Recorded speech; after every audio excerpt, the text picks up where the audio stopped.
ഉദ്ഘാടനം.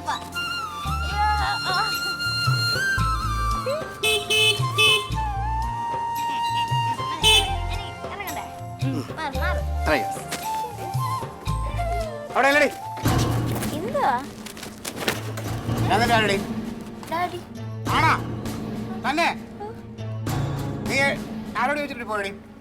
അമ്മ പറഞ്ഞു അമ്മയാണ് ഇവിടുത്തെ കാര്യങ്ങളൊക്കെ തീരുമാനിക്കണം. ആടാ ഡാഡി ഇവിടെ ഇല്ലായിരുന്നല്ലോ. ഡാഡി ഇല്ലാന്ന് പറഞ്ഞു. ഡാഡി അന്ന് പുറപ്പെട്ടൊന്നും പോയില്ലല്ലോ. ഞാൻ ഇവിടുന്ന് രാവിലെ പോയല്ലേ. അതിനിപ്പോ ഞാൻ അമ്പിളിമാമന്റെ അടുത്ത് പോയാ. ഏത് കുമ്പിളിമാനോട് പോയാലും നീ എന്നോട് ചോദിച്ചിട്ട് പോണം. ഞാനാണ് നിന്റെ തന്ത. കേട്ടോ? ഡാഡി ഇവിടെ ഇല്ലല്ലോ. കളിക്കരുത്.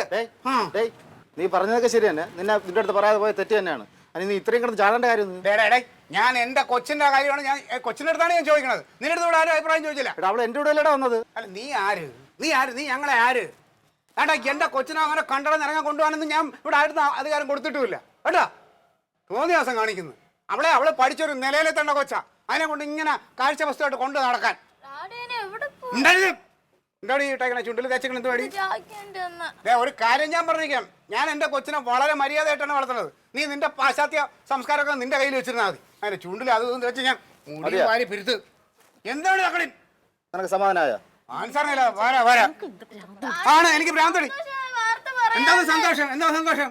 അവര് കൊണ്ടുപോയിട്ട് ഒരു ഐസ്ക്രീം വാങ്ങിച്ചു തന്നതാണ്. അതായിരിക്കും വലിയ സന്തോഷം. ആ ജോലി ഉദ്ഘാടനത്തിന് നിങ്ങൾ വേണേ നിങ്ങൾ വെക്കോളാം. എന്താണ്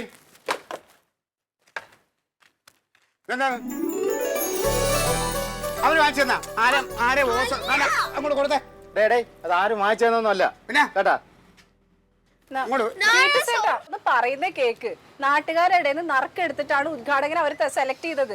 ആ നറുക്ക് വീണത് നമ്മുടെ തക്ലിമോൾക്കാ. അവളാണ് കട ഉദ്ഘാടനം ചെയ്തത്. അറിയോ? അവരവിടെ നിന്ന് പ്രസന്റ് ചെയ്താണ് ഇത്. അവൾ ഉദ്ഘാടനം ചെയ്തോണ്ട് സ്വർണ്ണ. അത് ചേട്ടാ എന്റെ മോള് നല്ല രാശിയുള്ള കൊച്ചി തന്നെയാണ്. അതുകൊണ്ട് തന്നെയാണ് അവർക്ക് അത് ഭാഗ്യം ഉണ്ടായത് ഉദ്ഘാടനം ചെയ്യാൻ. അത് അവരുടെ ഭാഗ്യമാണ് ജ്വല്ലറിക്കാരന്റെ. പിന്നെ എന്റെ കൊച്ചിനെ കൊണ്ട് ഉദ്ഘാടനം ചെയ്യാൻ പറ്റിയത്. പിന്നെ ഒരു കാര്യം, എന്റെ കൊച്ചൊക്കെ ഉദ്ഘാടനം ചെയ്യണമെങ്കിൽ ഇങ്ങനെ നക്കാപ്പിച്ച 1 പവനും 2 പവനൊന്നും കൊടുത്തിട്ട് കാര്യമില്ല. കുറഞ്ഞത് ഒരു 5 പവനെങ്കിലും കൊടുക്കണം. അത്രയും മിടുക്കിയാണ് ഉള്ളത്. അല്ലാതെ കൊച്ചിനെ വിളിച്ചോണ്ട് പോയി ഒരുമാതിരി നക്കാപ്പിച്ച ഈ മാലയും ഇത് വാങ്ങിച്ചോണ്ട് വന്നേക്കണത്. നിനക്ക് എങ്ങനെയാ ഈ ഓന്തിന്റെ സ്വഭാവം പോലെ മാറാൻ പറ്റണം? എന്ത് നീ കുറച്ചു നേരത്തെ എന്തോന്ന് പറയാ? അയ്യോ എന്റെ കൊച്ചു ആരെന്നാണ് നീ വിചാരിച്ചിരിക്കണത്? എന്നെ പോലെ ഒരു പ്രമുഖന്റെ മോളാണ് അവളെ അങ്ങ് കൊണ്ടുപോയി ഒരു കട ഉദ്ഘാടനം ചെയ്യിച്ചിട്ട് അവരെന്തോ തണ്ടത് മാറ്റോണ്ട് വന്നേക്കുന്നു. നീ കുറച്ചു നേരത്തെ അല്ല നീ കുറച്ചു നേരത്തെ എന്തോന്ന് പറഞ്ഞു? എന്ത് ഇത്രയും നേരം എന്നോട് കുറ്റം പറഞ്ഞു. ഇപ്പൊ നിനക്ക് ഇത് കിട്ടിയപ്പോ സന്തോഷമായ? ഇതിപ്പോഴും കുറ്റം തന്നെ ഞാൻ പറയണേ. നീ കാണിച്ച ശരിയല്ല. കയറി പോ.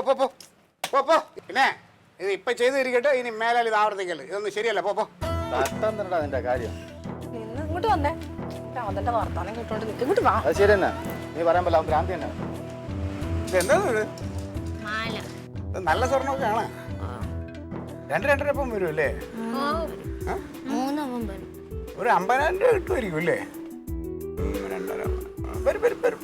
50,000 രൂപ എന്തായാലും കിട്ടും. എന്തായാലും നന്നായി. സുരേന്ദ്രൻ മുതലാളി തന്ന സ്വർണം കൊണ്ട് സുരേന്ദ്രൻ മുതലാളിയുടെ കടം 50,000 രൂപ തീർക്കാം. അതായിരിക്കും നല്ലത്.